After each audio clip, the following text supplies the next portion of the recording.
porque eu quero profetizar essa palavra sobre a sua vida. Porque eu sei que tem muita gente que sofre situações adversas dentro da sua casa e que às vezes não pode nem compartilhar com ninguém. Mas eu quero te dizer que hoje Deus vai te dar graça, em nome de Jesus. Olha o que diz esse texto. E Naamã, chefe do exército do rei da Síria, era um grande homem diante do seu senhor e de muito respeito, porque por ele o Senhor dera livramento aos sírios, e era este varão homem valoroso, porém leproso. E saíram tropas da Síria e da terra de Israel, levaram preso uma menina, que ficou ao serviço da mulher de Naamã. E disse esta a sua senhora: tomara que o meu senhor estivesse diante do profeta que está em Samaria, ele o restauraria da sua lepra. Então entrou Naamã e o notificou a seu senhor, dizendo: assim falou a menina que é da terra de Israel. Amém? Curva sua cabeça por um instante, diga: Deus, fala comigo, Pai. Enche o meu coração hoje de fé, que essa palavra encontre em mim uma terra fértil e que venha produzir frutos 100 por 1, em nome de Jesus. Amém? Pode se assentar. Muitos aqui já conhecem essa história, já até pregaram sobre ela, mas eu queria identificar algumas coisas nesse texto e na vida dessas pessoas que acabaram sendo usadas para que um sofrimento chegasse ao fim. A primeira coisa é que Naamã, ele já era leproso. Ele já era um homem leproso, mas ele era um grande homem diante do rei, diante do seu exército, diante das pessoas. Mas quando ele chegava na sua casa, quando ele chegava no refúgio do seu lar, e quando ele tirava as suas vestes, ele sabia quem ele era. Ele era um homem que estava condenado à morte e não sabia aonde correr. Mas a Bíblia diz que houve um levante. O exército saiu e tomou algumas pessoas lá de Samaria.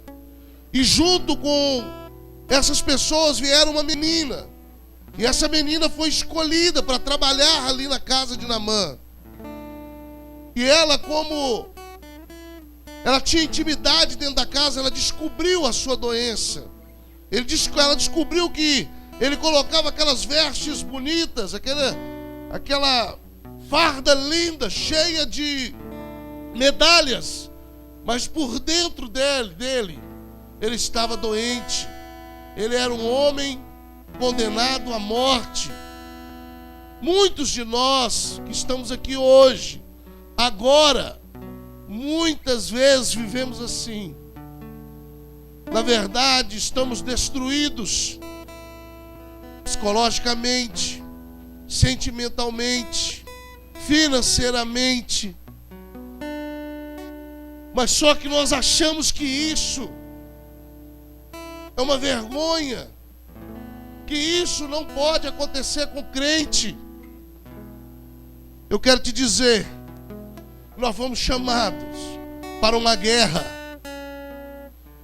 E eu não sei aonde você viu que guerra vai ter gente fazendo churrasco lá. Quem está vendo o que está acontecendo lá em Israel, na Terra Santa? Tem alguém aqui que não está vendo o que está acontecendo lá? Você viu alguma esquina lá fazendo churrasco? Pelo contrário, um casamento foi abortado no meio da cerimônia. Porque quando nós estamos numa guerra, é guerra. E você está convidado para uma guerra. Eu e você estamos dentro de um princípio de guerra. Naamã estava com uma guerra pessoal. Ele vencia suas guerras lá fora. Ele conquistava todos lá fora. Mas dentro da sua casa ele era um derrotado. Ele sabia que ele estava à beira da morte. Mas a Bíblia diz que essa menina que estava junto com ele, que talvez ele passava por ela e nem dava crédito, porque era simplesmente uma secretária lá do seu lar. Quantos de nós, às vezes, pessoas passam por nós e acham que nós somos ninguém, sem saber que a resposta da vida dele, muitas das vezes, está dentro de você. Não vou falar de novo. Se você, em nome de Jesus, crê num Deus Todo-Poderoso, que ressuscitou, que te deu salvação, você sabe que a resposta de muita gente que passa pela sua vida está em você. Está em você. Ei, está em você. Você sabe por que eles sofrem? Você sabe por que eles sofrem? Porque eles não entendem. Eles não compreendem essa guerra espiritual, essa guerra que nós temos travado aqui. Porque quando nós oramos, nós damos, em nome de Jesus, ordem ao mundo espiritual através de um nome, do nome de Jesus. E esse homem estava condenado à morte. E passava muitas vezes do lado dessa menina. Essa menina ia lavar a farda dele cheio de pele, porque ele estava totalmente leproso. E ela foi descobrindo que na verdade ele estava destruído. Então ele chama a sua senhora. E eu queria abrir um parênteses aqui. Por que ela chama a senhora? Porque quantas vezes ela não viu essa mulher chorando? Porque eles já não tinham mais relacionamento. Ele já não tinha mais o hábito de brincar com os filhos, porque ele sofria. Quantas vezes essa menina viu a sua esposa chorando nos cantos da casa, porque o seu marido era bom só lá na guerra, só lá do lado de fora, ou só lá na igreja, mas dentro do seu lar ele era um derrotado. Mas eu quero te dizer que em nome de Jesus chegou uma voz profética sobre a vida de Naamã. Eu quero te dizer que tem muita gente lá fora esperando a sua voz profética. Está esperando a minha voz profética para mudar a história, para mudar o histórico, para desatar em nome de Jesus muitas coisas sobre a vida das pessoas. Mas muitas vezes nós nos retemos, nós não falamos e deixamos as coisas acontecer. Essa menina não, ela se encorajou. Ela disse: não, eu vou dar o recado. E ela disse para a mulher dele: olha, quem dera se o meu Senhor estivesse lá em Samaria, diante do meu profeta, diante do homem de Deus, e ele oraria e curaria a sua lepra. E a Bíblia diz que imediatamente ela então fala com Naamã. Olha, essa menina, que muitas vezes você passou e não deu crédito para ela, ela tem a solução do seu problema. Essa menina falou assim, assim, assim. Eu quero te dizer que tem gente aí esperando uma palavra sua. E tem gente aqui hoje esperando uma palavra dessa, para poder acordar para as coisas de Deus. Nós temos que identificar o nosso inimigo para desfrutar das coisas do Senhor. E a Bíblia aqui nos relata que então ele vai ao rei da Síria.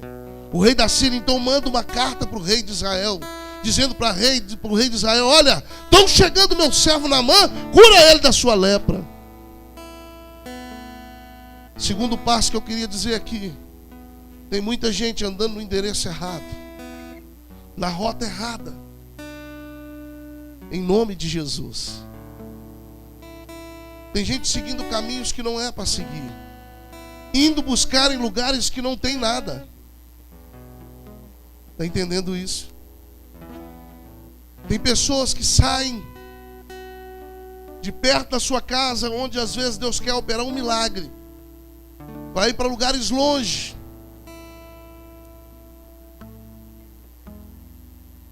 Eu quero te dizer que Deus tem uma bênção para você em algum lugar. E esse lugar é aqui, em nome de Jesus. Porque eu creio no poder de Deus. E a palavra de Deus vai surgir um efeito sobre a sua vida, em nome de Jesus. E chegando no rei de Israel, o rei de Israel diz para ele: olha, quem sou eu para fazer viver alguém ou matar alguém? Eu não tenho esse poder.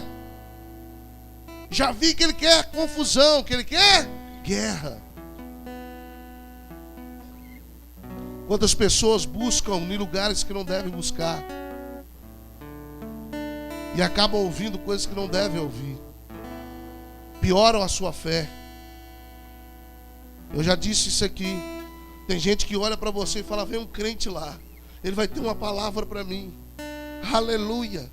Mas quando ele chega, que ele vai abrir a boca, o crente está pior do que ele. Aí ele dá a mão para o crente e fala: vamos então nós dois, e nós dois estamos do mesmo jeito. Mas o senhor que não frequenta ali a tal igreja há tantos anos: é, meu filho, mas eu estou assim, assado. Eu não tenho nada para te dar.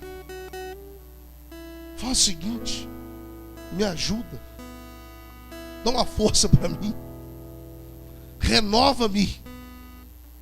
Mas como que eu vou te renovar? Vai lá e aceita Jesus, que já é um passo.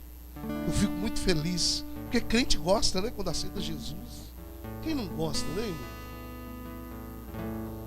Mas eu quero te dizer que lá existia um grande profeta chamado Eliseu. Olha lá no versículo 10, diz assim,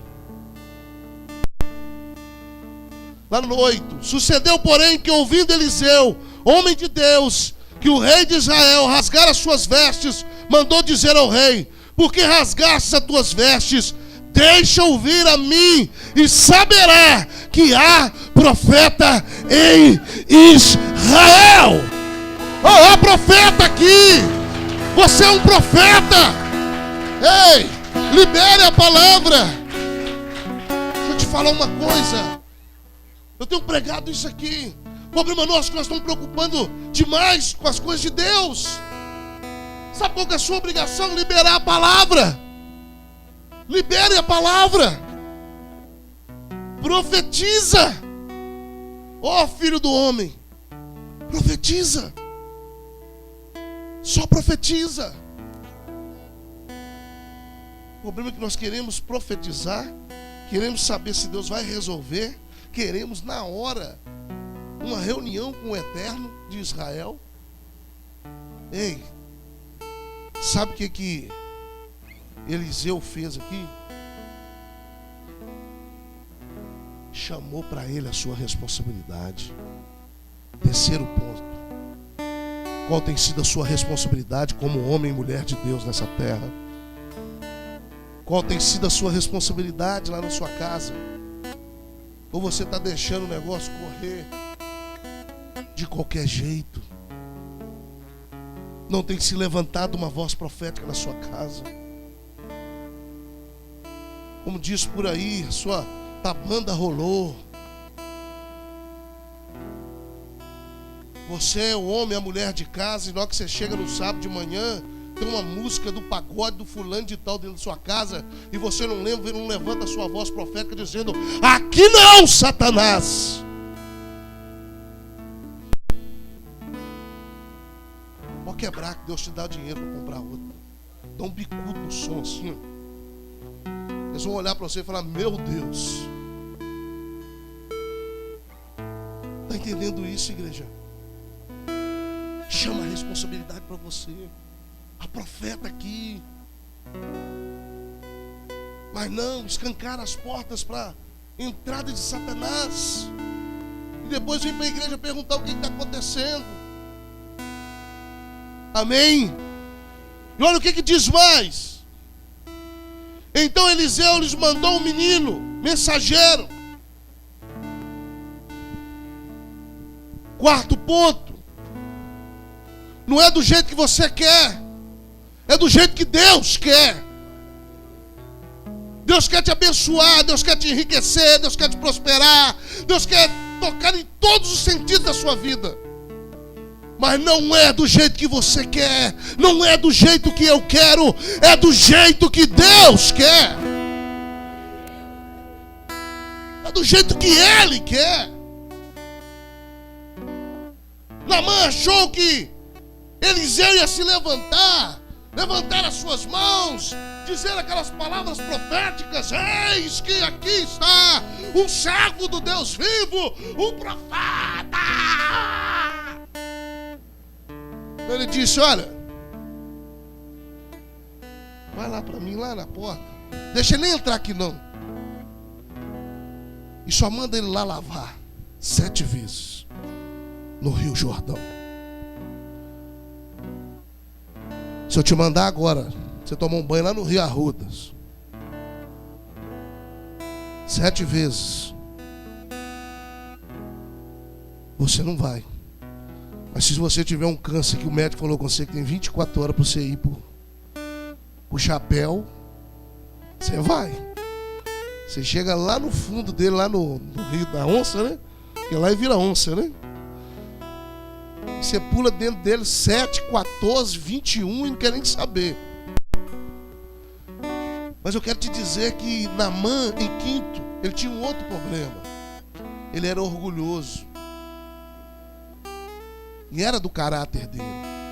Ontem nós aprendemos, segunda-feira, se você não teve aqui na escola de vencedores, você perdeu. E tem algumas coisas que vêm do seu caráter. E um dos caráteres que Naamã tinha, sabe qual que era? Eu sou o cara. Eu mando descer, mando subir, mando prender, mando matar. Mas só não mando viver, que é o meu problema. Ele era orgulhoso. E ele olhou e falou: o quê? Esse menino? Eu achei que o homem de Deus ia se pôr diante de mim, ia levantar as mãos proféticas, ia levantar e clamar ao Deus dos céus, e eu seria curado. Não é melhor os rios de Damasco, lá de tantos outros lugares que ele falou aqui, de Samaria, melhores do que aqui?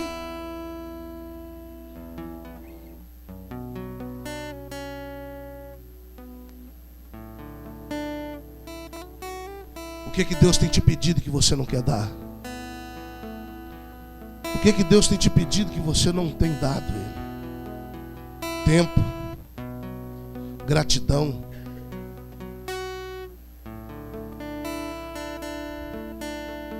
Às vezes desprendido de tantas coisas, como o pastor Felipe falou aqui, perdendo a sua salvação por causa de um momento de prazer, por causa de dinheiro, por causa de tantas outras coisas.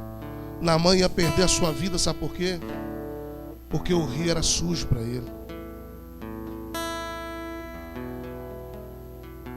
Mas existia um menino na comitiva que disse para ele: meu pai, se ele não te pedisse outra coisa tão maior, o senhor também não faria? Aí ele pensou bem e falou: faria. Então vai lá logo, mergulha, meu filho, porque senão nós vamos voltar e o senhor vai morrer. Sexta coisa que eu aprendo: existe céu e inferno. Vencer e ir para o céu é uma opção que você tem que escolher.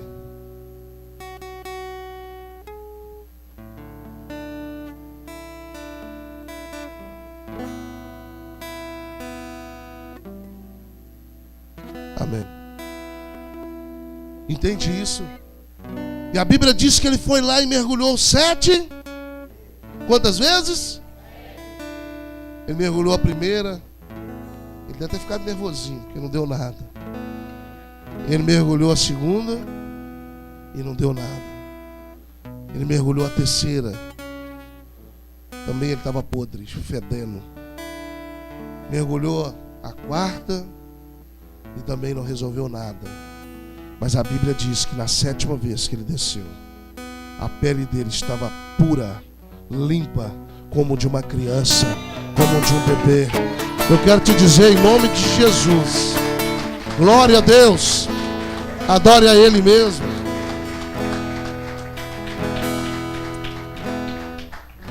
Eu não sei o que Deus tem te pedido desses dias, mas tomara que existe um menino para falar com você. Pai, mãe, vai lá, faz, porque vai valer a pena. E a Bíblia diz que ele retorna a Eliseu e tenta comprar o seu milagre. Eu quero te dizer que o milagre não pode ser comprado, ele tem que ser conquistado. Se você está disposto a conquistar o seu milagre nessa noite, fica sobre os seus pés em nome de Jesus.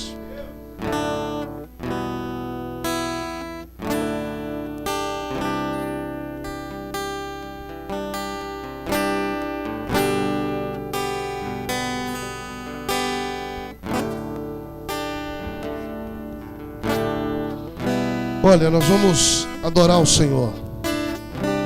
Se você está aqui nessa noite e está doido para aceitar Jesus, aceita logo, meu filho. Nós estamos aqui para te abençoar. Se você está aqui e quer renovar sua aliança com Deus, às vezes quebrou a sua aliança, vem logo. Não fica parado aí. Agora, se um desses 7 passos, quantos passos que eu disse? Você tem tropeçado, vem aqui à frente, em nome de Jesus. Às vezes você está indo para casa e não tem resolvido seus problemas.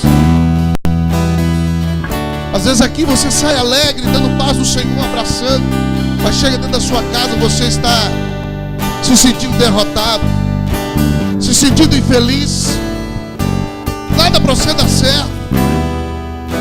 Você toma café 55 vezes por dia e acha que não está viciado. Você está viciado, meu filho, no café.